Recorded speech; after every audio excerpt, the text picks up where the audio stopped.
कि दो शब्द बोले। जी प्रताप। बहुत बहुत धन्यवाद। और आज की सभा के अध्यक्ष महोदय, माननीय मेरे दादाजी विजय सिंह दादाजी, मैं आपसे इजाज़त चाहता हूं कि आज इस सभा में मैं अपने विचार व्यक्त करना चाहता हूं।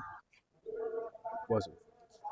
सबसे पहले आप सभी लोगों का हृदय की गहराइयों से अभिनंदन करता हूं कि ग्राम पंचायत भाईपुर में पंचायत सचिवालय पर पहली बार ऐसा हमको शुभ अवसर प्राप्त हुआ है कि जब हम लोग सामूहिक रूप से ग्रामीण लोग इकट्ठा होकर के गणतंत्र दिवस के इस महान पर्व को हम लोग मनाने का काम कर रहे हैं। तो इसके लिए मैं आप सब लोगों को हृदय की गहराइयों से धन्यवाद देता हूं कि आप लोगों ने समय निकाल करके इस कार्यक्रम के आप लोग हिस्सा बने, साक्षी बने आज के इस दिन के लिए। मैं आपका शुक्रिया अदा करना चाहता हूं। आज 77वें गणतंत्र दिवस के अवसर पर, जैसा अभी हमारे पत्रकार जी भानु प्रकाश जी आप लोगों को अवगत करा रहे थे, मैं उन्हीं बातों को आगे बढ़ाते हुए केवल थोड़ी सी बात आपसे करूंगा, क्योंकि मैं तो आपके बीच का बच्चा हूं। आज पहली बार बोल रहा हूं आपके सामने। हालांकि बहुत बड़ी बड़ी मंचों से मुझे बोलने का अवसर मिला। मुख्यमंत्री राजस्थान की मौजूद थे मंच पे, मैंने वहां भी 20,000 लोगों के सामने अपनी बात रखी। लेकिन जब बच्चा घर में होता है तो वो घर के लिए बच्चा ही होता है। एक नर्वस था और शब्दों का हो सकता है कि चयन ऐसा हो जाए कि आपको उचित ना लगे, तो उसके लिए मैं क्षमा चाहता हूं आपसे। आज का ये पर्व वास्तव में बहुत महत्वपूर्ण है और कई मायने में महत्वपूर्ण है, वो मैं आपको बताना चाहता हूं। आज के दिन हम लोगों को एक ऐसा संविधान रूपी एक ग्रंथ मिला जिसमें पूरे हिंदुस्तान की सारी व्यवस्थाओं को सम्मिलित किया गया, जिसमें पशु पक्षी पेड़ पौधे जमीन जंगल से लेकर के सभी मनुष्यों के लिए उनके अपने अपने अधिकार क्षेत्र निर्धारित किए गए।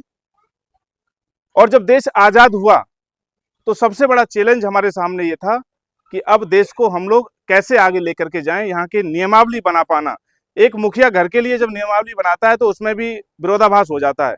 बच्चों की राय कुछ होती है, बच्चों की पत्नी की राय कुछ होती है, अपनी पत्नी की राय कुछ होती है। लेकिन पूरे देश के लिए एक ऐसा कानून बनाना कि जिसमें विरोधाभास ना हो और सबका भला हो, बहुत बड़ा काम था, बहुत टास्क वाला ये काम था। लेकिन हमारे पूर्वजों ने उस समय इसको बहुत बाखूबी, बहुत अच्छे तरीके से इसको बनाया। और बनाने के बाद में आप ये देखो कि जिस समय हिंदुस्तान आजाद हुआ उसी समय पाकिस्तान आजाद हुआ।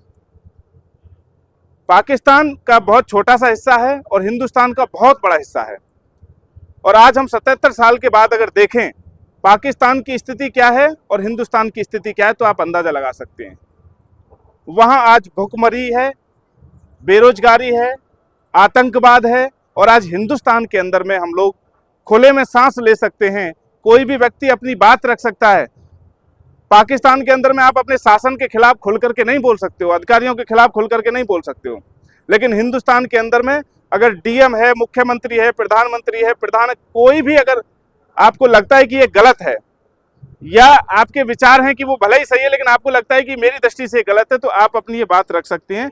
ये हम सबको संविधान ने दिया है।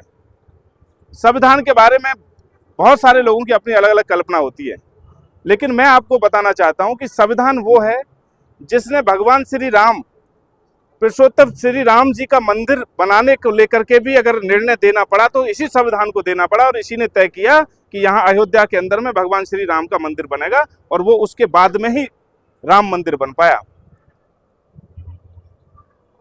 जब तक सुप्रीम कोर्ट ने आदेश नहीं दिया तब तक ये राम मंदिर का निर्माण रुका पड़ा रहा काफी सालों से। आप सब लोग इसके साक्षी हैं। तो ये वाकई एक पवित्र ग्रंथ है, लेकिन इसको समझने की जरूरत है। इसमें हर आदमी को अधिकार दिए गए। आप किसी का अपमान नहीं कर सकते हैं। अगर कोई सक्षम आदमी है, पैसे वाला आदमी है, आप पावर वाला आदमी है, अगर वो आपके साथ गलत नहीं कर रहा है तो आपको भी अधिकार नहीं है कि आप उसके ऊपर टीपा टिप्पणी करें। अगर आप ऐसा करते हैं तो उसके लिए भी प्रावधान है, उसके लिए भी आपको सजा हो सकती है। अगर किसी गरीब आदमी, मजदूर आदमी के साथ में आप अत्याचार करते हैं तो उसके साथ में भी ये कानून खड़ा हुआ है। एक तरफ पूरा सिस्टम हो, सरकार हो, और दूसरी तरफ में ये संविधान है, ये कानून है जो आपकी सुरक्षा करता है। तो ये बहुत ही महत्वपूर्ण पर्व है इन सब की दृष्टि से। और मैं समझता हूं कि इसके बारे में हमको जानना चाहिए जब भी अवसर मिले। और मुझे तो आज बहुत अच्छा लग रहा है कि आप सब लोग पूरे गांव के, मैं समझ रहा हूं कि सभी कोनों से यहाँ पे लोग आए हुए हैं और इसका आप लोग हिस्सा बने हैं। मैं एक नई शुरुआत करने के लिए, जब मैं प्रधान आप लोगों ने चुना गांव से, तो एक अपने आप में एक इतिहास बनाया। और मैं चाहता तो जॉब भी कर सकता था, साथ के साथ मेरी अच्छी खासी जॉब चल रही थी और मैं प्रधानी भी करता और जॉब भी करता, लेकिन मैंने डिसीजन लिया कि नहीं, मुझे पहली बार ये मौका मिला है और मैं अपने जीवन का ये बहुत बड़ी उपलब्धि मानता हूं कि आप सब लोगों ने मुझे ये सम्मान दिया। और इतनी कम उम्र में, जहां आदमी को सोचना पड़ता है, प्रधान ऐसा पद है कि जो गांव की हर समस्या उसको टच करती है, जहां बुजुर्गों का ज्ञान, जहां बुजुर्गों से चली आ रही प्रॉब्लम, और वहां पर एक बच्चे को मौका देना, मैं समझता हूं कि अपने आप में बहुत चुनौतीपूर्ण कार्य था। लेकिन आप लोगों ने इस बात को पूरे जिले में, पूरे प्रदेश में, जब राष्ट्रीय स्तर पर जब मैं बोलता हूं तो दादा लोग ताज्जुब करते हैं। और जब मुझे बहुत खुशी मिलती है जब वो गांव के लोगों के लिए कहते हैं कि देखो गांव के लोग कितने समझदार हैं कि एक पढ़े लिखे युवा को इन्होंने चुन करके भेजा है। वहां आप नहीं है, मैं खड़ा हुआ हूं, लेकिन वो मेरे मुंह पर जब ये बातें बोलते हैं तो बड़ी प्रसन्नता होती है कि देखिए मेरे गांव का अभिमान जो है कहीं ना कहीं बढ़ रहा है। मुझे ये अवसर मिला, मैंने कोशिश की है कि 4.5 पौने 5 साल हो गए उसको बाखूबी निभाने की। हो सकता है कि मैं 2 रास्ते कम बना पाया हूं, हो सकता है कि आपके रास्ते पे इंटरलॉकिंग आरसीसी ना हुई हो, लेकिन मैंने अपने इस कार्यकाल के अंदर में जो सबसे बड़ी गांठ जो बांधी वो ये थी कि जो आप लोगों का भी सपना था कि प्रधान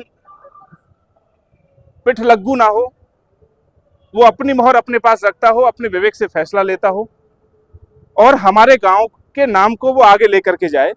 मेरा पहला उद्देश्य ये था और मैं समझता हूं कि इस पे बहुत हद तक मैंने काम करने का प्रयास किया और शायद आप लोगों को ये आभास भी हुआ होगा। दूसरा, मेरे लिए सबसे बड़ी चुनौती थी कि जैसे मैं बच्चा प्रधान बना, मैं बालक ही था 24-25 साल का, आज मेरी उम्र 30 साल होगी, तो एक बच्चे के लिए बहुत मुश्किल होता है कि गांव को समझ पाना, रोज केस होना पुलिस का, इसका उसका, लेकिन हो सकता है कि इससे नुकसान हुआ हो किसी व्यक्ति को, लेकिन मैंने अपने आप को कभी भी, मेरे 5 साल के अंदर में कोई एक उदाहरण ये नहीं बता सकते हो कि मैंने किसी के भाई की लड़ाई हुई हो और मैंने उसमें पार्टिसिपेट किया हो, जाकर के भाई को भाई से लड़ाने का काम किया हो, समाज को दूसरे समाज से लड़ाने का काम किया हो। एक भी ऐसा एविडेंस आप एक भी जगह मुझे नहीं बता सकते हो कि भाई तूने जो है वहां पर ये जाति का एंगल लिया, धर्म का एंगल लिया या परिवार का एंगल लिया या तेरे पास बैठ।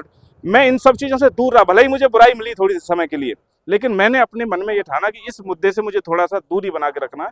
हाँ, जो मेरे संपर्क में जो चीजें आई, सही को सही कहने का मैंने प्रयास किया और ये 2 मेरे लिए बड़ी चुनौती थी। और मैं समझता हूँ कि 4.5 पौने 5 साल के बाद जब मैं आप सब लोगों के सामने खड़ा हूँ तो मैं अपना सीना तान करके खड़ा हूँ कि मेरे गांव के देवतुल्य लोगों ने मुझे ये सम्मान दिया। एक युवा को इतने बड़े गांव की एक इतनी बड़ी जिम्मेदारी सौंपना, मैं समझता हूँ कि युवाओं के लिए एक नया द्वार आप लोगों ने राजनीति का खोला है। जो गांव की राजनीति में अमूमन देखा जाता है कि बुजुर्ग लोग ही इसमें ज्यादातर पार्टिसिपेट करते हैं और युवा इससे बचते भी थे। तो आप सब लोगों का इसके लिए भी मैं हृदय की गहराई से अभिनंदन करता हूं कि आपने युवाओं पर विश्वास जताया और युवाओं को मौका देने का काम किया। और इसके लिए मैं आप सब लोगों को, पूरे युवा साथियों की ओर से धन्यवाद देता हूं। आपको बधाई, बहुत बहुत शुभकामनाएं। बस इतनी बात मुझे आपसे कहनी थी। बहुत शुक्रिया। मुझे बहुत अच्छा लगा कि आप सब लोग सामूहिक रूप से आज इस कार्यक्रम को मना रहे हैं और मेरी कोशिश है कि हम लोग अपने प्रस्ताव में भी इस बात को प्रस्तावित करेंगे कि 26 जनवरी का ये पर्व इस कार्यालय में हमेशा हमेशा के लिए इसी तरीके से मनाया जाए। प्रधान कोई भी बने, कैसा भी सिस्टम हो, लेकिन ऐसा कार्यक्रम यहाँ पे आज क्योंकि पहली बार हुआ, ये आगे आने वाले समय में मैं समझता हूँ कि रुचि बढ़ेगी, लोगों को जानकारी भी होगी, तो इस पर्व को बहुत अच्छे तरीके से हम लोग सब लोग मनाने का काम करेंगे। और आज तो आपके पास में ऐसी व्यवस्था है कि यहाँ अधिकार के साथ कोई भी बैठ सकता है, कोई उठ सकता है। ऐसी व्यवस्था पंचायत घर में पर्याप्त हो गई है कि आप 50 लोगों की मीटिंग करनी है तो कुर्सी की व्यवस्था है, पंखा, लाइट, सबकी व्यवस्था है। 24 घंटा ये पूरा का पूरा ओपन रहता है। ये सब लोग, ये गौरव तो 5 साल के लिए आपने चुना, मेरा 5 साल का कार्यकाल खत्म हो जाएगा, मैं अपने घर चला जाऊंगा, लेकिन ये जो विरासत है, ये जो पंचायत जो घर है, इससे आपका अटैचमेंट, आपका लगाव होना चाहिए, क्योंकि ये आपकी संपत्ति है और ये आपकी धरोहर है और आपका सम्मान इससे बढ़ता है। हर एक व्यक्ति का सम्मान बढ़ता है जब वो ये कहता है कि मैं ग्राम पंचायत भाईपुर से हूँ। ठीक है, तो इसके प्रति थोड़ा सा आप लोग जागरूक बने। बस बहुत बहुत धन्यवाद, बहुत बहुत शुक्रिया, बहुत अच्छा लगा। एक बार फिर आप सभी लोगों का हृदय की गहराइयों से मैं अभिनंदन करता हूं, आप सभी को प्रणाम करता हूं। बहुत शुक्रिया, थैंक यू।